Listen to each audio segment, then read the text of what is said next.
Hello, hi, welcome to the tick exams.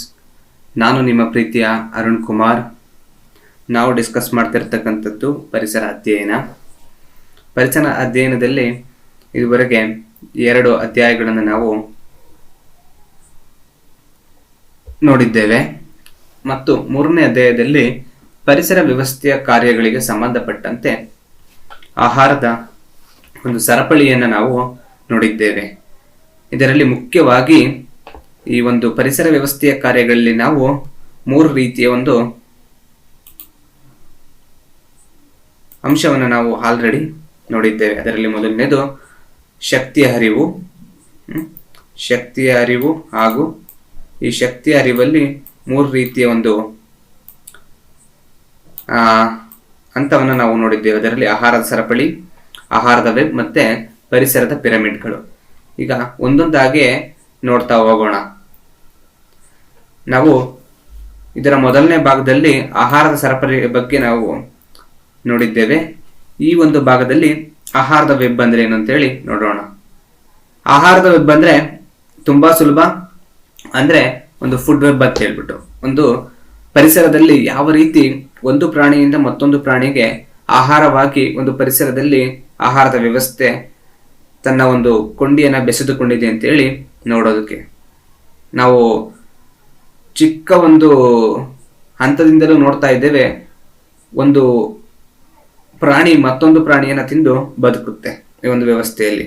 ಅದೇಗೆ ಅಂತಂದ್ರೆ ನೋಡಿ, ಈ ಒಂದು ಆಹಾರ ಸರಪಳಿ ಪರಿಸರ ವ್ಯವಸ್ಥೆಯ ಮೂಲಕ ಒಂದು ಶಕ್ತಿ ಅರಿವಿನ ಒಂದು ಭಾಗವನ್ನ ಮಾತ್ರ ಪ್ರತಿನಿಧಿಸುತ್ತೆ. ಅಂತಂದ್ರೆ ಒಂದು ಹುಲ್ಲನ್ನ ತಿಂದು ಬದುಕ್ತಕ್ಕಂಥ ಒಂದು ಹಸುವನ್ನ ತಿಂದು ಬದುಕ್ತಕ್ಕಂಥ ಒಂದು ಹುಲಿ, ಹೀಗೆ ಆ ಹುಲಿಯನ್ನು ತಿಂದು ಬದುಕ್ತಕ್ಕಂಥದ್ದು ಒಂದು ಹದ್ದು, ಹೀಗೆ ಒಂದು ಹಂತವನ್ನ ಒಂದು ಭಾಗವನ್ನ ಮಾತ್ರ ಅದು ಶಕ್ತಿಯ ಅರಿವಿನ ಒಂದು ಭಾಗವನ್ನ ಪ್ರತಿನಿಧಿಸುತ್ತೆ. ನಾನು ಆಗ್ಲೇ ಹೇಳಿದೆ, ಈ ಒಂದು ಶಕ್ತಿಯ ಅರಿವು ಏನಿದೆ, ಎನರ್ಜಿ ಫ್ಲೋ, ಇದರ ಒಂದು ಭಾಗ ಒಂದು ಆಹಾರದ ವೆಬ್. ಮತ್ತು ಇದು ತುಂಬಾ ಸರಳ, ಪ್ರತ್ಯೇಕವಾದ ಸಂಬಂಧವನ್ನ ಸೂಚಿಸುತ್ತೆ. ಇದು ಪರಿಸರ ವ್ಯವಸ್ಥೆಗಳಲ್ಲಿ ಅತ್ಯಂತ ವಿರಳವಾಗಿ ನಾವು ನೋಡ್ತಕ್ಕಂಥದ್ದು. ವಿರಳ ಅಂದ್ರೆ ತುಂಬಾ ನಡೀತಕ್ಕಂಥದ್ದು ಇದು. ಹೀಗೆ ನಾವು ಒಂದು ಆಹಾರದ ವೆಬ್ ಅನ್ನ ಒಂದು ಉದಾಹರಣೆಯ ಮೂಲಕ ನಾವು ನೋಡ್ಬೇಕು ಅಂತಂದ್ರೆ, ಈ ಒಂದು ಚಿತ್ರದಲ್ಲಿ ಅತೀ ಸುಲಭವಾಗಿ ನಾವು ಈ ಒಂದು ಆಹಾರದ ವೆಬ್ ಬಗ್ಗೆ ನಾವು ತಿಳ್ಕೋಬಹುದು. ನೋಡಿ, ಫಸ್ಟ್ ಹಂತದಲ್ಲಿ ಗ್ರಾಸ್ ಇದೆ, ಅಂದ್ರೆ ಇದು ಪ್ರೈಮರಿ ಪ್ರೊಡ್ಯೂಸರ್. ಈ ಒಂದು ಹುಲ್ಲನ್ನ, ಗ್ರಾಸ್ ಅನ್ನ ತಿಂದು ಬದುಕ್ತಕ್ಕಂಥ ಪ್ರಾಣಿಗಳಲ್ಲಿ ನಾವು ರ್ಯಾಬಿಟ್ ನೋಡ್ಬೋದು, ಗ್ರಾಸ್ ಹಾಪರ್ ನೋಡ್ಬೋದು, ಹಾಗೆ ಮೌಸ್ ನೋಡ್ಬೋದು ಅಥವಾ ರ್ಯಾಟ್ ಅನ್ನ ನೋಡ್ಬೋದು. ಈ ಒಂದು ಗ್ರಾಸ್ ಹೂಪರ್, ರ್ಯಾಬಿಟ್ ಮತ್ತೆ ಮೌಸ್ ಏನಾಗುತ್ತೆ, they are the primary consumers. ಅಂದ್ರೆ ಅವರು ಪ್ರಾಥಮಿಕ ಗ್ರಾಹಕರು, ಈ ಹುಲ್ಲನ್ನ ತಿಂದು ಬದುಕ್ತಕ್ಕಂಥ ಜೀವಿಗಳು. ನೋಡಿ, ಈ ಹುಲ್ಲನ್ನ ತಿಂದು ಬದುಕ್ತಕ್ಕಂಥ ಈ ಗ್ರಾಸ್ ಹೂಪರ್ನ ಒಂದು ಹದ್ದು ತಿನ್ನುತ್ತೆ. ಅದೇ ರೀತಿ ಈ ಒಂದು ಹುಲ್ಲನ್ನ ತಿಂದು ಬದುಕ್ತಕ್ಕಂಥ ಮೊಲವನ್ನ ಈ ಒಂದು ಹದ್ದು ತಿನ್ನುತ್ತೆ. ಈ ಹದ್ದು they are the secondary consumers ಅಂತ ಹೇಳಿ ಕರಿತೇವೆ. ಹಾಗೂ ಕೂಡ ಇದು ಟೆರಿಷರಿ ಕನ್ಸ್ಯೂಮರ್ ಆಗುತ್ತೆ. ಹೇಗೆ, ಈ ಹುಲ್ಲನ್ನು ತಿಂದು ಬದುಕ್ತಕ್ಕಂಥ ಈ ಗ್ರಾಸ್ ಓಪರ್ನ ಮಾತ್ರ ಡೈರೆಕ್ಟ್ ಆಗಿ ತಿನ್ನೋದಿಲ್ಲ, ಅದ್ರ ಜೊತೆಗೆ ಈ ಗ್ರಾಸ್ ಓಪರ್ನ ತಿಂತಕ್ಕಂಥ ಈ ಒಂದು ಲಿಸರ್ಡ್ ಏನಿದೆ, ಈ ಒಂದು ಓತಿಕ್ಯಾತ ಏನಿದೆ, ಇದನ್ನು ಕೂಡ ಈ ಒಂದು ಹದ್ದು ತಿಂದು ಬದುಕುತ್ತೆ. ಅದಕ್ಕೋಸ್ಕರ ಇದನ್ನ ಟಾಪ್ ಕನ್ಸ್ಯೂಮರ್ ಅಥವಾ ಟೆರಿಷರಿ ಕನ್ಸ್ಯೂಮರ್ ಅಂತ ಹೇಳಿ ಕರಿತೇವೆ. ನೋಡಿ, ಈ ಒಂದು ಇಲಿಯನ್ನ ಅಥವಾ ಮೌಸ್ ಅನ್ನ ತಿಂದು ಬದುಕ್ತಕ್ಕಂಥ ಹಾವು, ಈ ಹಾವನ್ನು ಕೂಡ ಈ ಹದ್ದು ತಿನ್ನುತ್ತೆ. ಹಾಗಾಗಿ ಇದು ಟಾಪ್ ಲಿಸ್ಟ್ ಅಲ್ಲಿ ಇರುತ್ತೆ. This is the tertiary consumer. We can easily predict the food web depend on this picture. Okay, this is very easy topic, you can understand very easily. ನೋಡೋಣ ಮತ್ತೆ. ಶಕ್ತಿ ಅರಿವಿನ ಒಂದು ಭಾಗ ಅಂತ ನಾನು ಅವಾಗಲೇ ಹೇಳಿದ್ದೇನೆ. ಇದು ತುಂಬಾ ವಿರಳವಾಗಿರುತ್ತೆ ಮತ್ತು ಇದು ಒಂದು ಪರಿಸರ ವ್ಯವಸ್ಥೆಯಲ್ಲಿ ಪರಸ್ಪರ ಸಂಬಂಧಿತ ಆಹಾರ ಸರಪಳಿಗಳನ್ನು ಒಳಗೊಂಡಿರುತ್ತೆ ಮತ್ತು ಹೆಚ್ಚು ವಿಶಿಷ್ಟವಾಗಿ ಒಂದು ಆಹಾರ ಸಂಪನ್ಮೂಲ ಒಂದಕ್ಕಿಂತ ಹೆಚ್ಚು ಸರಪಳಿಗಳ ಭಾಗವಾಗಿದೆ ಅಂತ ನಾನು ಆಗ್ಲೇ ಹೇಳಿದೆ. ವಿಶೇಷವಾಗಿ ಈ ಸಂಪನ್ಮೂಲವು ಒಂದು ಕಡಿಮೆ ಟ್ರೋಪಿಕ್ ಮಟ್ಟದಲ್ಲಿದ್ದಾಗ ಆಹಾರ ಪರಿಸರ ವ್ಯವಸ್ಥೆಯಲ್ಲಿನ ಜೀವಿಗಳ ಶಕ್ತಿ ಮತ್ತು ಪೋಷಕಾಂಶಗಳ ಎಲ್ಲಾ ವರ್ಗಾವಣೆಗಳನ್ನ ವಿವರಿಸುತ್ತದೆ. ಮತ್ತು ಆದರೆ ಆಹಾರ ಸರಪಳಿಯು ಆಹಾರದ ಒಂದು ಮಾರ್ಗವನ್ನ ಮಾತ್ರ ಗುರುತಿಸುತ್ತೆ. ನಾನು ಹೇಳಿದೆ, ಒಂದು ರೂಟ್ ಅನ್ನ ಇದು ತೋರಿಸುತ್ತೆ. ಈ ಒಂದು ಆಹಾರದ ವೆಬ್ ಯಾವ ರೀತಿ ಪ್ರಾಣಿಗಳು ತಮ್ಮ ಆಹಾರವನ್ನ ಒಂದು ಪರಿಸರ ವ್ಯವಸ್ಥೆಯಲ್ಲಿ ಕಂಡುಕೊಳ್ತವೆ ಅನ್ನೋದಕ್ಕೆ ಉದಾಹರಣೆ ಈ ಒಂದು ಆಹಾರದ ವೆಬ್ ಅಂತೇಳಿ ಕರಿಬಹುದು. ಮತ್ತೆ ಅದರಲ್ಲಿ ಅನೇಕ ಮುಖ್ಯವಾದಂತಹ ಒಂದು ಅಂಶವನ್ನು ನೋಡಬೇಕು ಅಂತಂದ್ರೆ, ಒಂದು ಮಧ್ಯಂತರದ ಆಹಾರ ಸರಪಳಿನ ತೆಗೆದಾಕ್ತಿವಿ ಅಂತ ಅನ್ಕೊಳ್ಳಿ. ಉದಾಹರಣೆಗೆ ನೋಡ್ಬೋದು, ಇಲ್ಲಿ ಏನಾಗುತ್ತೆ, ಈ ಒಂದು ಇಲ್ಲಿನ ತೆಗ್ದಾಕೋಣ, ಈ ಒಂದು ಇಲ್ಲಿ ಸಂತತಿಯನ್ನ ನಾವು ಕಿಲ್ ಮಾಡ್ತೀವಿ. ಇದನ್ನ ನಾವು ತೆಗ್ದಾಕದಿದ್ರೆ ಏನಾಗ್ಬಿಡುತ್ತೆ, ಈ ಹಾವಿಗೆ ಏನಾಗುತ್ತೆ, ಆಹಾರ ಇಲ್ದಾಗುತ್ತೆ. ಇದು ತಿಂತಕ್ಕಂಥ ಮೇನ್ ಆಹಾರ ಬಂದ್ಬಿಟ್ಟು ಈ ಒಂದು ಮೌಸ್. ಇದನ್ನ ನಾವು ಇಲ್ದಾಗ ಮಾಡಿದ್ರೆ ಏನಾಗುತ್ತೆ, ಇದು ಸಣ್ಣ ಸಣ್ಣ ಪುಟ್ಟ ಪುಟ್ಟ ಆಹಾರವನ್ನು ಹುಡುಕುತ್ತೆ, ಬಟ್ ಅದು ಸಫಿಶಿಯಂಟ್ ಆಗೋದಿಲ್ಲ. ಹಾಗಾಗಿ ಏನಾಗುತ್ತೆ, ಇದರ ಸಂತತಿ ಕೂಡ ನಶಿಸುತ್ತೆ. ಆಗ ಇದನ್ನು ತಿಂದು ಬದುಕ್ತಕ್ಕಂಥ ಈ ಒಂದು ಹದ್ದು ಏನಿದೆ, ಇದಕ್ಕೆ ಕೂಡ ಆಹಾರ ಇಲ್ದಂಗೆ ಆಗುತ್ತೆ. ಈ ಆಹಾರಗಳು ಸಿಕ್ಬೋದು, ಆದ್ರೂ ಕೂಡ ಇಲ್ಲಿಂದ ಬರ್ತಕ್ಕಂಥ ಆಹಾರ ಕಡಿಮೆ ಆಗುತ್ತೆ. ಹಾಗಾಗಿ ಈ ಒಂದು ಚೈನ್ ಕಟ್ಟಾದ್ರೆ ಏನಾಗುತ್ತೆ, ಆಹಾರ ಅನೇಕ ಹಂತಗಳಲ್ಲಿರ್ತಕ್ಕಂತಹ ಒಂದು ಟ್ರೋಪಿಕ್ ಮಟ್ಟದ ಪ್ರಾಣಿಗಳಿಗೆ ಸಿಗದಾಗುತ್ತೆ. ಓಕೆ, ಅದರ ಒಂದು ತೆಗೆದಾಕಿದ್ರೆ ಏನಾಗುತ್ತೆ, ಸರಪಳಿಯ ನಂತರದ ಕೊಂಡಿಗಳು ಕೂಡ ಹೆಚ್ಚಾಗಿ ಪರಿಣಾಮ ಬೀರುತ್ತೆ. ಕೊಂಡಿಗಳು ಕಳಚ್ತಾ ಹೋಗುತ್ತೆ. ಹಾಗೆ ಈ ಒಂದು ಫುಡ್ ವೆಬ್ ನ ಪರಿಸರ ವ್ಯವಸ್ಥೆಯಲ್ಲಿ ನೋಡ್ಬೋದು, ಒಂದಕ್ಕಿಂತ ಹೆಚ್ಚು ಪರ್ಯಾಯಗಳನ್ನ ಒದಗಿಸುತ್ತೆ ಅಲ್ವಾ. ಆಲ್ಟರ್ನೇಟಿವ್ ಆಗಿ ಏನಾದ್ರೂ ಒಂದು ಇರ್ಬೇಕಲ್ವಾ. ಹಾಗೆ ಒಂದೇ ಒಂದ್ರ ಮೇಲೆ ಡಿಪೆಂಡ್ ಆಗೋದಕ್ಕಾಗೋದಿಲ್ಲ. ಈ ಒಂದು ಹುಲ್ಲನ್ನ ತಿನ್ನುವಂತ ಗ್ರಾಸ್ ಸೂಪರ್ ಮೇಲೆ ಡಿಪೆಂಡ್ ಆದ್ರೆ ಆಗುತ್ತಾ, ಆಗಲ್ಲ. ಅದಕ್ಕೆ ಏನ್ ಮಾಡುತ್ತೆ, ಅದು ಲಿಸರ್ಡ್ ಮೇಲೆ, ರ್ಯಾಬಿಟ್ ಮೇಲೆ, ಮತ್ತೆ ಸ್ನೇಕ್ ಮೇಲೆ ಡಿಪೆಂಡ್ ಆಗಿರುತ್ತೆ. ಹಾಗಾಗಿ ಅವುಗಳ ಬದುಕುಳಿಯುವ ಅವಕಾಶವನ್ನು ಹೆಚ್ಚಿಸ್ಕೊಳ್ತವೆ. ಅವು ಅಡಾಪ್ಟ್ ಆಗ್ಬಿಡುತ್ತೆ. ಚಾರ್ಲ್ಸ್ ಡಾರ್ವಿನ್ ಏನಂತ ಹೇಳಿದರೆ, ಯಾವ ಒಂದು ಜೀವಿ ಈ ಭೂಮಿಯ ಮೇಲೆ ಅಡಾಪ್ಟೆಬಿಲಿಟಿಯನ್ನ ಹೊಂದುತ್ತೋ ಆ ಜೀವಿ ಈ ಭೂಮಿ ಮೇಲೆ ಬದುಕುತ್ತೆ ಅಂತ ಹೇಳಿದ್ದಾರೆ. ಈ ಯಾರೇ ಆಗಿರ್ಬೋದು, ಮನುಷ್ಯನೇ ಆಗಿರ್ಬೋದು, ಅಡಾಪ್ಟ್ ಆದ್ರೆ ಮಾತ್ರ ಈ ಭೂಮಿ ಮೇಲೆ ಬದುಕೋದಕ್ಕೆ ಸಾಧ್ಯ.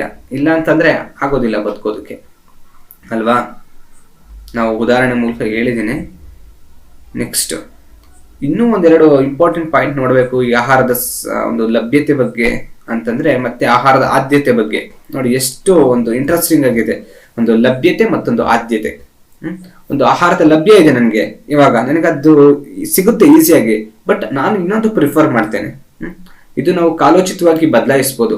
ಏನಾಗುತ್ತೆ, ನಮ್ಗೆ ಎಷ್ಟೊಂದು ರೀತಿ ಫುಡ್ಗಳಿದ್ರೆ ಇವತ್ತು ನಮ್ಮ ಮನೆಯಲ್ಲಿ ತುಂಬಾ ರೀತಿ ಒಂದು ಐಟಮ್ಸ್ಗಳು ಮಾಡಿದ್ದಾರೆ ಫೆಸ್ಟಿವಲ್ಗೆ ಅಂತ ಅನ್ಕೊಂಡ್ರೆ, ನಾವೇನ್ ಮಾಡ್ತೀವಿ, ನಮ್ಗೆ ಯಾವ್ದು ಬೇಕೋ ಅದನ್ನ ಪ್ರಿಫರ್ ಮಾಡ್ತೀವಿ, ಅಥವಾ ಎಲ್ಲದನ್ನು ಸ್ವಲ್ಪ ಟೇಸ್ಟ್ ಮಾಡ್ತೀವಿ. ಹಾಗೆ ನಾವು ಒಂದು ಸೀಸನ್ ಅಂತ ಬಂದ್ರು ಕೂಡ, ಉದಾಹರಣೆಯಾಗಿ ಈಗ ಒಂದು ಸಮ್ಮರ್ ಸೀಸನ್ ಅಂತ ಅನ್ಕೊಳ್ಳಿ, ಈ ಬೇಸಿಗೆ ಟೈಮಲ್ಲಿ ಏನ್ ಮಾಡ್ತೀವಿ, ಕಲ್ಲಂಗಡಿನ ಪ್ರಿಫರ್ ಮಾಡ್ತೀವಿ, ಕಲ್ಲಂಗಡಿಯನ್ನ ತಿಂತೀವಿ. ಅದೇನಾದ್ರೂ ಒಂದು ಚಳಿಗಾಲ ಬಂತಂದ್ರೆ ಕಲ್ಲಂಗಡಿ ಕೋಲ್ಡ್ ಅಪ್ಪ, ನಮಗೆ ಬೇಡ, ಗೋಬಿ ಮಂಚೂರಿ ಇರ್ಲಿ ಅಂತ ಅಂತೀವಿ. ಹಾಗೆ ಇನ್ನೊಂದು ಯಾವ್ದಾದ್ರು ಒಂದು ಪೀಚ್ ಹಣ್ಣನ್ನ ಅಂತ ಹೇಳ್ತೀವಿ, ಅದು ಇರ್ಲಿ ಅಂತ ಅಂತೀವಿ. ಹಾಗೆ ಈ ಪ್ರಾಣಿಗಳು ಕೂಡ ಏನ್ ಮಾಡುತ್ತೆ, ತಮಗೆ ಇರ್ತಕ್ಕಂಥ ಅವೈಲಬಿಲಿಟಿ ಇರ್ತಕ್ಕಂಥ ಫುಡ್ ಒಂದ್ ಕಡೆ ಆದ್ರೆ ಅದಕ್ಕೆ ಬೇಕಾಗಿರ್ತಕ್ಕಂಥ ಪ್ರಿಫರೆನ್ಸ್ ಬೇರೆ ಆಗುತ್ತೆ. ಹಾಗಾಗಿ ಎಷ್ಟೊಂದು ಫುಡ್ ಅವೈಲಬಿಲಿಟಿ ಇರುತ್ತೆ, ಆದ್ರೆ ಅವೇನ್ ಮಾಡುತ್ತೆ, ತಮಗೆ ಯಾವ್ದು ಬೇಕೋ ಅದನ್ನ ಪ್ರಿಫರ್ ಮಾಡಿ ತಗೊಳುತ್ತೆ. ಇದು ಬದಲಾಗುತ್ತೆ ಕಾಲೋಚಿತವಾಗಿ. ಯಾಕೆಂದ್ರೆ ಆದ್ಯತೆ ಏನಾದ್ರು ಇಲ್ದ ಅಂದ್ರೆ ಲಭ್ಯತೆ ಕಡೆಗೆ ಹೋಗುತ್ತೆ, ಯಾವ್ದಿರುತ್ತೋ ಅದನ್ನ ತಿನ್ ಬದುಕಂತ ಒಂದು ಪರಿಸ್ಥಿತಿ ಕೂಡ ಬರ್ಬೋದು. ಇದನ್ನ ನಾವು ಇಂಟ್ರೆಸ್ಟಿಂಗ್ ಫ್ಯಾಕ್ಟ್ಸ್ ಅಂತ ಹೇಳಿ ಕರಿಬಹುದು ಈ ಒಂದು ಫುಡ್ ವೆಬ್ ಬಗ್ಗೆ. ಹೀಗಾಗಿ ಇದು ಒಂದು ಪರಸ್ಪರವಾಗಿ ಒಂದು ಸಂಬಂಧವನ್ನು ಹೊಂದಿರುತ್ತೆ.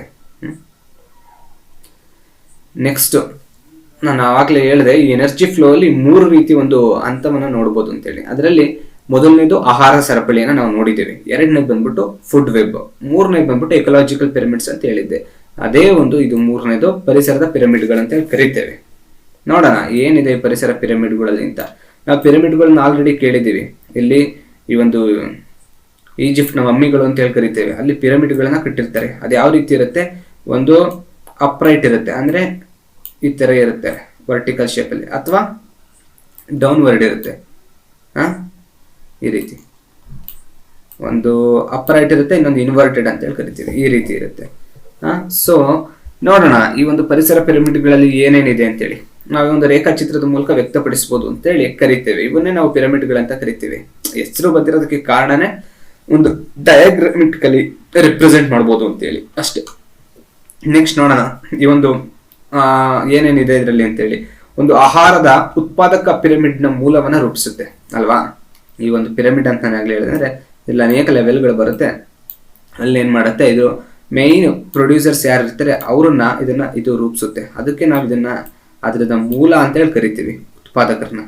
ಅದೇ ರೀತಿ ಒಂದು ಮಾಂಸಾಹಾರಿನ ಇದೇನ್ ಮಾಡುತ್ತೆ, ಲಾಸ್ಟ್ ಅಲ್ಲಿ ಇಲ್ಲಿ ಇಲ್ಲಿ ಏನ್ ಮಾಡುತ್ತೆ, ಅದು ಕ್ರಿಯೇಟ್ ಮಾಡುತ್ತೆ, ಅಂದ್ರೆ ತುದಿಲಿ. ಇದನ್ನ ಒಂದು ಡಯಾಗ್ರಾಮೆಟಿಕಲಿ ನಾವು ರೆಪ್ರೆಸೆಂಟ್ ಮಾಡ್ಬೋದು. ಹಾಗೆ ಒಂದು ನಿರ್ದಿಷ್ಟವಾದಂತಹ ಒಂದು ಚಿತ್ರವನ್ನ ಈ ಅಡ್ಡ ಬಾರ್ಗಳು ಹಾಕಿದ್ದೀನಲ್ಲ, ಇವನ್ ಅಡ್ಡ ಬಾರ್ಗಳು ಅಂತ ಹೇಳಿ ಕರಿತೀವಿ. ಇದನ್ನ ಒಳಗೊಂಡಿರುತ್ತೆ ಈ ಚಿತ್ರ. ಮತ್ತೆ ಇದರಲ್ಲಿ ನಾನು ಹೇಳಿದೆ, ಮೊದಲನೇರು ಪ್ರಾಥಮಿಕವಾಗಿ ಉತ್ಪಾದಕರು ಇರ್ತಾರೆ, ಪ್ರೊಡ್ಯೂಸರ್ಸ್ ಇಲ್ಲಿರ್ತಾರೆ. ಹಾಗೆ ಅದಾದ್ಮೇಲೆ ನೆಕ್ಸ್ಟ್ ಅದನ್ನು ತಿಂದು ಬದುಕಂತ ಒಂದು ಲೆವೆಲ್ ಬರುತ್ತೆ ಸಸ್ಯಾಹಾರಿಗಳು, ಅವನ್ ತಿಂತಕ್ಕಂಥವು ಮಾಂಸಾಹಾರಿಗಳು.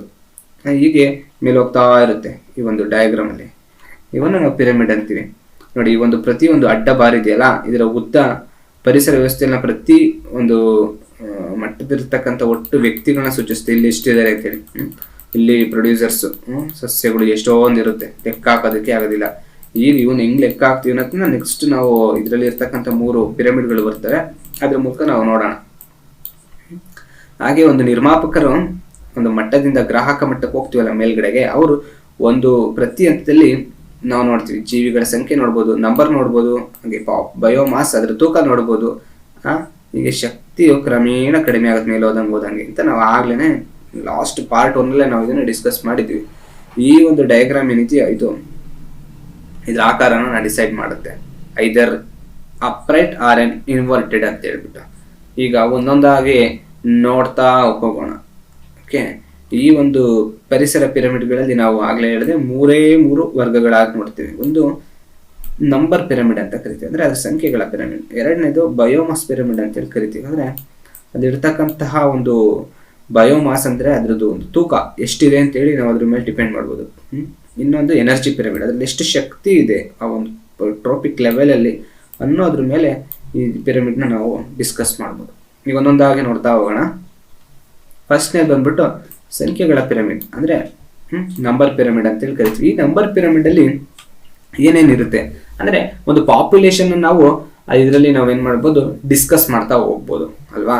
ಈ ಒಂದು ಚಿತ್ರದ ಮೂಲಕ ನಾವು ನೋಡೋಣ. ಅದರಲ್ಲಿ 2 ತರ ಬರುತ್ತೆ, ಆಗ್ಲೇ ಹೇಳಿದೆ. ಒಂದು ಅಪ್ರೈಟ್ ಇರ್ತಕ್ಕಂಥದ್ದು, ಇನ್ನೊಂದು ಇನ್ವರ್ಟೆಡ್ ಇರ್ತಕ್ಕಂಥದ್ದು. 2 ತರ ಇರುತ್ತೆ. ನೆಕ್ಸ್ಟ್ ನೋಡೋಣ ಒಂದೊಂದಾಗಿ, ಓಕೆನಾ.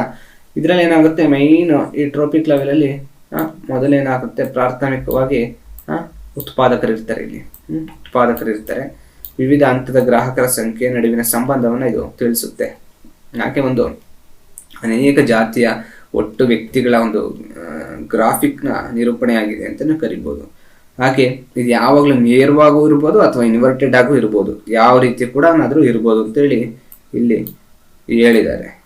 ಇದು ಯಾವ ರೀತಿನಾದ್ರೂ ಇರ್ಬೋದು, ಹೀಗೆ ಇರುತ್ತೆ ಅಂತ ಹೇಳಕ್ಕಾಗೋದಿಲ್ಲ. ನೋಡೋಣ ಈಗ 2 ತರ ಇರ್ತಕ್ಕಂಥ ಪಿರಮಿಡ್ಗಳನ್ನ ನಾವು ಡಿಸ್ಕಸ್ ಮಾಡೋಣ, ಆಯ್ತಾ. ನೋಡೋಣ. ಒಂದು ಇದು ನೆಟ್ಟಗೆ ಅಂದ್ರೆ ಅಪ್ರೈಟ್ ಇದೆ, ಈ ರೀತಿ ಇದೆ. ಈ ರೀತಿ ಇರ್ತಕ್ಕಂಥ ಒಂದು ಪಿರಮಿಡ್ ಯಾವುದು, ನಂಬರ್ ಪಿರಮಿಡ್ 3 ಇದೆ. ಅದರಲ್ಲಿ ಇದು ಫಸ್ಟ್ನೇದು ನೋಡ್ಬೋದು. ಇಲ್ಲಿ 2 ಡಯಾಗ್ರಾಮ್ ಕೊಟ್ಟಿದ್ದಾರೆ. 2 ಡಯಾಗ್ರಾಮ್ ಮೂಲಕ ನಾವು ಇದನ್ನ ಎಕ್ಸ್ಪ್ಲೈನ್ ಮಾಡ್ಬೋದು.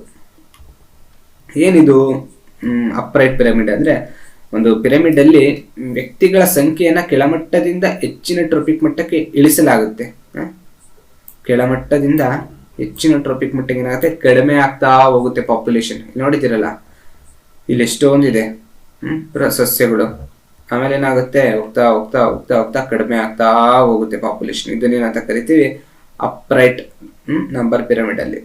ಓಕೆನಾ. ಇದು ನೋಡ್ತಾ ಇರೋದು ನಾವು ಗ್ರಾಸ್ ಲ್ಯಾಂಡ್ ಅಲ್ಲಿ. ಇದನ್ನೇನು ನೋಡ್ತಿದ್ವಿ, ಒಂದು ಪಾಂಡ್ ಅಲ್ಲಿ ನೋಡ್ತಾ ಇದೀವಿ. ಅಂದ್ರೆ ಇದು ಒಂದು ಟೆರಸ್ಟ್ರಿಯಲ್ ಎಕೋಸಿಸ್ಟಮ್ ಅಲ್ಲಿ ಉದಾಹರಣೆಯಾಗಿ ನೋಡ್ಬೋದು. ಇದನ್ನ ಒಂದು ಅಕ್ವಾಟಿಕ್ ಎಕೋಸಿಸ್ಟಮ್ ಅಲ್ಲಿ ನಾವು ಉದಾಹರಣೆಯಾಗಿ ನೋಡ್ಬೋದು.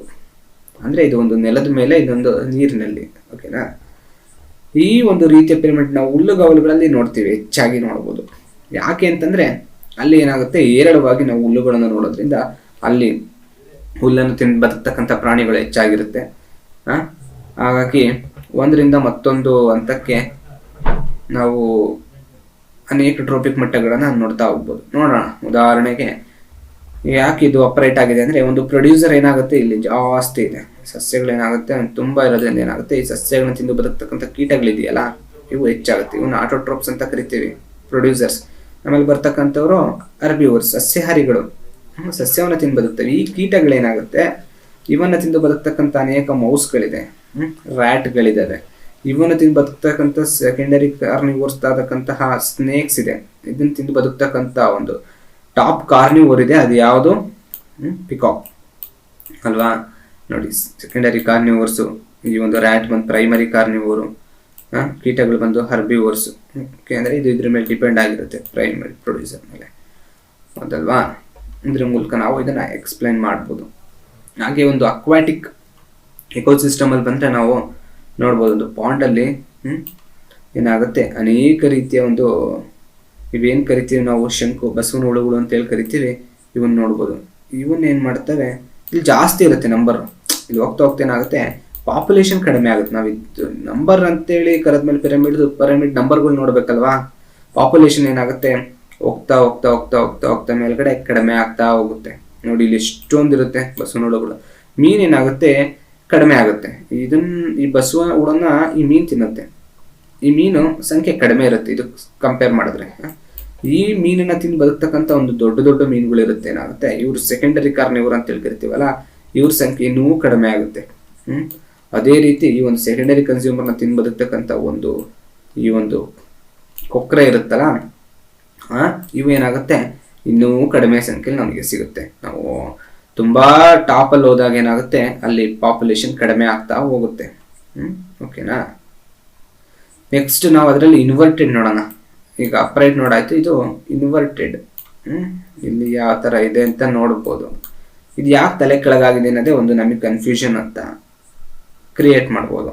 ಯಾಕಪ್ಪ ಇದು ತಲೆ ಕೆಳಗಾಗಿದೆ ಅಂತ ನೋಡಿ, ಇಲ್ಲಿ ವ್ಯಕ್ತಿಗಳ ಸಂಖ್ಯೆಯನ್ನು ಕೆಳಮಟ್ಟದಿಂದ ಹೆಚ್ಚಿನ ಟ್ರಾಫಿಕ್ ಮಟ್ಟಕ್ಕೆ ಹೆಚ್ಚಿಲಾಗುತ್ತೆ. ಇಲ್ಲೇನಾಗುತ್ತೆ, ಇಲ್ಲಿಂದ ಇಲ್ಲಿಗೆ ಜಾಸ್ತಿ ಆಗ್ತಾ ಹೋಗುತ್ತೆ ಕಣ್ರಿ. ನಾವು ಆವಾಗಲೇ ಕಡಿಮೆ ಆಯಿತು ಅಂತಂದ್ವಿ, ಈಗ ಹಂಗಲ್ಲ. ಇಲ್ಲಿ ವ್ಯಕ್ತಿಗಳ ಸಂಖ್ಯೆ ಏನಾಗ್ತದೆ ಹೆಚ್ಚು ಮಾಡ್ತೀವಿ ಕೆಳಗಿಂದ ಮೇಲೆ ಹೋಗ್ದಂಗೆ. ಯಾವ್ದು ಇರ್ಬೋದು ಅದು ಅಂತೇಳಿ ನೋಡೋಣ. ಉದಾಹರಣೆ ಮೂಲಕ ನೋಡಿದ್ರೆ ನಿಮಗೆ ಈಸಿಯಾಗಿ ಅರ್ಥ ಆಗುತ್ತೆ. ಇಲ್ಲಿ ನೋಡಿದಿರಲ್ಲ ಇದೆ. ಬರೋಣ ಅದಕ್ಕೂ ಮುಂಚೆ ಇಂಪಾರ್ಟೆಂಟ್ ಫ್ಯಾಕ್ಟ್ಸ್ ಏನಿದೆ ನೋಡ್ಕೊಂಬಂದು ಬರೋಣ. ಈ ಉದಾಹರಣೆ ನಾನು ಎಕ್ಸ್ಪ್ಲೈನ್ ಮಾಡ್ತೀನಿ. ಅದಕ್ಕೂ ಮುಂಚೆ ಈ ಒಂದು ಜೀವಿಗಳ ಗಾತ್ರ ಏನಾಗುತ್ತೆ ಇಲ್ಲಿ ಬದಲಾಗ್ತಾ ಹೋಗುತ್ತೆ ಅಲ್ವಾ. ನೋಡ್ತಿರಲ್ಲ ಇಲ್ಲಿ ಏನಾಗುತ್ತೆ, ಒಂದು ಮರ ಕೊಟ್ಟಿದ್ದಾರೆ ಪ್ರೊಡ್ಯೂಸರ್, ದೊಡ್ಡ ಮರ ಇದೆ. ಈ ಮರದ ಗಾತ್ರ ತುಂಬಾ ದೊಡ್ಡದು. ಒಂದು ಆಲದ ಮರ ನೋಡಿರ್ತಿರಲ್ಲ, ಬನಿಯನ್ ಟ್ರೀ, ಎಷ್ಟು ದೊಡ್ಡದಿರುತ್ತೆ. ಅದ್ರೊಳಗಿರ್ತಕ್ಕಂಥ ಈ ಒಂದು ಸಣ್ಣ ಪುಟ್ಟ ಪಕ್ಷಿಗಳು, ಅದನ್ನ ತಿಂದು ಬರ್ತಕ್ಕಂಥ ಕೆಲವು ಕೀಟಗಳು, ಅದನ್ನ ತಿಂದು ಬರ್ತಕ್ಕಂಥ ಇನ್ನೂ ಸಣ್ಣ ಕೀಟಗಳಿದಾವೆ. ಇಲ್ಲೇನಾಗುತ್ತೆ ಪಾಪ್ಯುಲೇಷನ್ ಹೋಗ್ತಾ ಹೋಗ್ತಾ ಜಾಸ್ತಿ ಆಗ್ತಾ ಹೋಗುತ್ತೆ ಅಲ್ವಾ. ಇದೇನ್ ಮಾಡಿಸುತ್ತೆ, ಹೆಚ್ಚಿಸುತ್ತೆ ಅದರ ಪಾಪ್ಯುಲೇಷನ್. ಅದಕ್ಕೋಸ್ಕರ ಇದನ್ನ ಗಾತ್ರವನ್ನ ಹಿಗ್ಗಿಸ್ಬೋದು ಅಂತ ಹೇಳ್ಬೋದು. ಓಕೆನಾ. ಇಲ್ಲಿ ಸಂಖ್ಯೆಗಳನ್ನ ನಾವು ಗಣನೆಗೆ ತೆಗೆದುಕೊಳ್ಳೋದಿಲ್ಲ. ಯಾಕೆಂದ್ರೆ ನಮ್ಮ ಕೈಲಿ ಅದನ್ನ ಅಳೆಯೋದಕ್ಕಾಗೋದಿಲ್ಲ. ಎಷ್ಟಿರುತ್ತೆ, ಈ ಒಂದು ಪ್ಯಾರಾಸೈಟ್ನ ಅಳೆಯೋಕ್ಕಾಗುತ್ತೆ ನಿಮ್ಮ ಕೈಲಿ? ಕೀಟಗಳನ್ನ ಅಳೆಯೋಕ್ಕಾಗುತ್ತಾ? ಆಗಲ್ಲ. ಹಾಗೆ ಈ ಸಂಖ್ಯೆಗಳ ಪಿರಮಿಡ್ನಲ್ಲಿ ಎಲ್ಲಾ ಜೀವಿಗಳನ್ನ ಎಣಿಸುವುದು ತುಂಬಾ ಕಷ್ಟ. ಸೊ ಅದಕ್ಕೋಸ್ಕರ ನಾವು ನೆಕ್ಸ್ಟ್ ಪಿರಮಿಡ್ ಇದೆ, ಇನ್ನೊಂದು ಲೆವೆಲ್ ಇದೆಯಲ್ಲ, ಅದರಲ್ಲಿ ನಾವು ಬಯೋಮಾಸ್ನ ತೂಕ ಮಾಡೋದ್ರ ಜೊತೆಗೆ ಈ ಒಂದು ಸಂಖ್ಯೆಗಳನ್ನ ನಾವು ಅಳೆಯೋಕ್ಕಾಗಲ್ಲ ಅಂತೇಳಿ ಅದ್ರ ತೂಕದ ಮೇಲೆ ನಾವು ಅದನ್ನ ಗಣನೆಗೆ ತಗೋಬಹುದು. ಸೊ ಅದಕ್ಕಾಗಿ ಇದನ್ನು ಸಂಪೂರ್ಣವಾಗಿ ಎಕ್ಸ್ಪ್ಲೈನ್ ಮಾಡೋಕ್ಕಾಗಲ್ಲ ಅಂತ ಹೇಳ್ತಾ ಇದ್ದಾರೆ ಈ ಒಂದು ನಂಬರ್ ಪಿರಮಿಡ್ ಅಲ್ಲಿ. ಸೊ ಇಟ್ ಈಸ್ ಫೇಲ್ಡ್ ಅಂತೇಳಿ ನೆಕ್ಸ್ಟ್ ಲೆವೆಲ್ ಅಲ್ಲಿ ಅದನ್ನ ಇಂಪ್ರೂವ್ ಮಾಡ್ಕೊಂತಾರೆ ಅದರ ಡ್ರಾಬ್ಯಾಕ್ಸ್ನ. ಸೊ ಎಕ್ಸ್ಪ್ಲೈನ್ ಮಾಡೋಣ ಯಾಕೆ ಇದು ಇನ್ವರ್ಟೆಡ್ ಆಗಿದೆ ಅಂತೇಳಿ. ಈ ಒಂದು ಮರ ಇದೆ, ಒಂದು ಬನಿಯನ್ ಟ್ರೀ ಅಂತೇಳಿ ತಿಳ್ಕೊಳೋಣ. ಇದಕ್ಕೆ ಮೇನ್ ಉತ್ಪಾದಕರು ಆಹಾರವನ್ನ ಪ್ರೊಡ್ಯೂಸ್ ಮಾಡ್ತೀವಿ. ಇದನ್ನ ಈ ಮರದಲ್ಲಿ ಎಷ್ಟು ಬಿಡ್ತಕ್ಕಂಥ ಹಣ್ಣು ಹಂಪಲು ಅವನ್ನೆಲ್ಲ ಏನ್ ಮಾಡ್ತವೆ, ಈ ಪಕ್ಷಿಗಳು ತಿಂತವೆ. ಈ ಒಂದು ಸಸ್ಯಾಹಾರಿ ಹರ್ಬಿವೋರ್ಸ್ಗಳು ಏನಿರ್ತಾವಲ್ಲ ಇವು ತಿಂತವೆ. ಈ ಪಕ್ಷಿಗಳಲ್ಲಿ ಅನೇಕ ರೀತಿಯ ಒಂದು ಕೀಟಗಳಿರ್ತವೆ, ಪ್ಯಾರಾಸೈಟ್ಗಳಿರ್ತವೆ. ನೋಡಿ ಇಲ್ಲಿ ಕೊಟ್ಟಿದ್ದಾರೆ ಚಿತ್ರಗಳಲ್ಲಿ, ಅನೇಕ ರೀತಿಯ ಪ್ಯಾರಾಸೈಟ್ಗಳಿರುತ್ತೆ, ಟಿಕ್ಸ್ ಇರುತ್ತೆ. ಈ ಒಂದು ಸಣ್ಣ ಸಣ್ಣ ಪ್ಯಾರಾಸೈಟ್ಗಳನ್ನ ತಿಂದು ಬದುಕ್ತಕ್ಕಂಥ ಇನ್ನೂ ಮೈಕ್ರೋ ಆರ್ಗಾನಿಸಮ್ಸ್ಗಳಿರುತ್ತೆ. ಈ ಹೈಪರ್ ಪ್ಯಾರಾಸೈಟ್ಸ್ ಅಂತ ಕರೀತಾರೆ. ಅದಕ್ಕಿಂತ ಸಣ್ಣ ಸಣ್ಣ ಕೀಟಗಳಿರ್ತವೆ, ಕಣ್ಣಿಗೆ ಕಾಣೋದೇ. ಅವು ನಂಬರ್ಗಳನ್ನ ನಾವು ಇದು ಮಾಡೋಕ್ಕಾಗುತ್ತಾ? ಆಗದೇ ಇಲ್ಲ. ಸೊ ಅದಕ್ಕೋಸ್ಕರ ಇದೇನಾಗುತ್ತೆ, ಮೇಯ್ನು ಮೇಲೆ ಹೋಗ್ತಾ ಏನಾಗುತ್ತೆ ಜಾಸ್ತಿ ಆಗುತ್ತೆ. ಅದರಲ್ಲಿ ಏನಾಯಿತು, ಮೇಲೆ ಹೋಗ್ದಂಗೆ ಕಡಿಮೆ ಆಯಿತು ಪಾಪ್ಯುಲೇಷನ್, ಇದರಲ್ಲಿ ಏನಾಗುತ್ತೆ ಜಾಸ್ತಿ ಆಗುತ್ತೆ. ಓಕೆ, ನೆಕ್ಸ್ಟ್ ನೋಡೋಣ. ಇದು ಸೆಕೆಂಡ್ ಒನ್ ಅಂದರೆ ಬಯೋಮಾಸ್ ಪಿರಮಿಡ್ ಅಂತ ಹೇಳಿದ್ವಿ, ಜೀವರಾಶಿಗಳದ್ದು. ಅಲ್ಲಿ ನಂಬರ್ ಲೆಕ್ಕ ಹಾಕಿದ್ವಿ, ಇಲ್ಲಿ ತೂಕ ಲೆಕ್ಕ ಹಾಕ್ತೀವಿ ಇದ್ರದ್ದು. ಹಾಗಾಗಿ ಅದರ ಡ್ರಾಬ್ಯಾಕ್ಸ್ನ ಇದು ಓವರ್ಕಮ್ ಮಾಡುತ್ತೆ. ಇದರಲ್ಲಿ ಏನು ಮಾಡ್ತೀವಿ, ಸಂಖ್ಯೆಗಳ ಪಿರಮಿಡ್ನ ನ್ಯೂನ್ಯತೆಗಳು ನಿವಾರಿಸೋಕ್ಕೋಸ್ಕರ ಈ ಒಂದು ಬಯೋಮಾಸ್ ಪಿರಮಿಡ್ನ ನಾವು ಎಕ್ಸ್ಪ್ಲೇನ್ ಮಾಡೋದು. ಇದರಲ್ಲಿ ಏನು ಮಾಡ್ತೀವಿ, ಒಂದು ವ್ಯಕ್ತಿಗಳ ಸಂಖ್ಯೆ ಎಣಿಸುವ ಬದಲು ತೂಗಿಸ್ತೀವಿ, ವೆಯ್ಟ್ ನೋಡ್ತೀವಿ, ಅದ್ರ ಎಷ್ಟಿದೆ ವೆಯ್ಟ್ ಅಂತ ಹೇಳ್ಬಿಟ್ಟು ತೂಕ ಚೆಕ್ ಮಾಡ್ತೀವಿ. ಇದನ್ನು ಯಾವ ಒಂದು ಫಾರ್ಮುಲಾ ಯೂಸ್ ಮಾಡ್ತೀವಿ ಅಂದರೆ ಗ್ರಾಮ್ ಪರ್ ಮೀಟರ್ ಸ್ಕ್ವೇರ್ನಲ್ಲಿ ನಾವು ಇದನ್ನು ಅಳತೆ ಮಾಡ್ತೀವಿ ಜೀವರಾಶಿನ. ಓಕೆನಾ. ಅದರಲ್ಲಿ ಒಂದು ಎಕ್ಸಾಂಪಲ್ ಮೂಲಕ ನೋಡ್ತಾ ಬಂದರೆ ನಿಮಗೆ ಈಸಿಯಾಗಿ ಅರ್ಥ ಆಗುತ್ತೆ. ಇದರಲ್ಲೂ ಎರಡಿದೆ, ಒಂದು ಅಪ್ರೈಟ್ ಮತ್ತೊಂದು ಇನ್ವರ್ಟೆಡ್ ಅಂತೇಳಿ, ಅಂದರೆ ಇದು ಒಂದು ಮೇಲ್ಮುಖವಾದಂಥ ಪಿರಮಿಡ್ ಇದರಲ್ಲೂ ಇರುತ್ತೆ, ಹಾಗೆ ಒಂದು ಕೆಳಮುಖವಾದಂಥದ್ದು ಇರುತ್ತೆ. ಯಾವ ರೀತಿ ಒಂದು ಬಯೋಮಾಸ್ನ ತೂಕ ಮಾಡ್ತೀವಿ ಅಂತ ನೋಡೋಣ. ಇದರಲ್ಲಿ ಏನಾಗುತ್ತೆ, ಪ್ರಾಥಮಿಕ ಉತ್ಪಾದಕರ ಒಂದು ದೊಡ್ಡ ನೆಲೆ ಇರುತ್ತೆ. ಕೆಳಮಟ್ಟದಲ್ಲಿ ಏನಾಗುತ್ತೆ, ಒಂದು ದೊಡ್ಡ ಉತ್ಪಾದಕರು ಇರ್ತಾರೆ, ಪ್ರೊಡ್ಯೂಸರ್ಸ್ ಇರ್ತಾರೆ, ಅವ್ರನ್ನ ಹೊಂದಿರುತ್ತೆ. ಮೇಲೆ ಏನಾಗುತ್ತೆ, ಒಂದು ಸಣ್ಣ ಟ್ರೋಪಿಕ್ ಮಟ್ಟವನ್ನ ಹೊಂದಿದೆ. ಅಂದ್ರೆ ಏನಾಗುತ್ತೆ, ಇದ್ರಲ್ಲಿ ಮೇಲ್ ಆಫ್ ದ ಪಾಪ್ಯುಲೇಷನ್ ಕಡಿಮೆನೇ ಆಗ್ಬೋದು ಅಲ್ವಾ. ಹಾಗೆ ಇಲ್ಲಿ ಏನಾಗುತ್ತೆ, ಒಂದು ಪ್ರೊಡ್ಯೂಸರ್ನ ಆಟೋಟ್ರೋಪಿಕ್ ಏನಾಗುತ್ತೆ ಗರಿಷ್ಠವಾಗಿರುತ್ತೆ. ಯಾಕಂದ್ರೆ ಆಗ್ಲೇಬೇಕಲ್ವಾ, ಯೂಶುವಲಿ ಸಸ್ಯಗಳು ಜಾಸ್ತಿ ಇರುತ್ತೆ, ಅದು ಜಾಸ್ತಿ ಇರಲೇಬೇಕು ಪ್ರೊಡ್ಯೂಸರ್ಸ್ಗಳು. ಹಾಗಾಗಿ ಏನಾಗುತ್ತೆ, ಈ ಒಂದು ಮುಂದಿನ ಹಂತಕ್ಕೆ ಹೋದಂಗೆ ಏನಾಗುತ್ತೆ, ಪ್ರಾಥಮಿಕ ಗ್ರಾಹಕರಿಗಿಂತ ಕಡಿಮೆ ಆಗ್ತಾ ಹೋಗುತ್ತೆ ಪಾಪ್ಯುಲೇಷನ್. ನಾನು ಆಗ್ಲೇನೆ ಹೇಳಿದೆ, ಅಂದ್ರೆ ಅವ್ರನ್ನ ದ್ವಿತೀಯ ಗ್ರಾಹಕರು ಪ್ರಾಥಮಿಕ ಗ್ರಾಹಕರಿಗಿಂತ ಕಡಿಮೆ ಇರ್ತಾರೆ, ಏನು ಮಾಡಂಗಿಲ್ಲ. ಆಮೇಲೆ ಏನಾಗುತ್ತೆ, ಹೆಚ್ಚಿನ ಟ್ರೋಪಿಕ್ ಮಟ್ಟವು ಜೀವರಾಶಿಗಳ ಪ್ರಮಾಣವನ್ನ ಕಡಿಮೆ ಹೊಂದಿರುತ್ತೆ. ಅದೇನ ಬಯೋಮಾಸ್ ಕಡಿಮೆ ಆಗುತ್ತೆ ರೀ, ಇದು ಲಾಜಿಕಲ್ ಪಾಯಿಂಟ್ ಇರೋದು. ಮೇಲೆ ಹೋದಂಗೆ ಏನಾಗುತ್ತೆ, ಈ ಒಂದು ಬಯೋಮಾಸ್ ಎಲ್ಲ ಕಡಿಮೆ ಆಗ್ತಾ ಹೋಗುತ್ತೆ, ಕಡಿಮೆ ಆಗುತ್ತೆ. ಕಾರಣ ಇಷ್ಟೇ, ಮೇಲೆ ಹೋದಂಗೆ ಸಂಖ್ಯೆನೂ ಕಡಿಮೆ ಆಗುತ್ತೆ ಪಾಪ್ಯುಲೇಷನ್ ಅಲ್ವಾ. ಬನ್ನಿ ನೋಡೋಣ.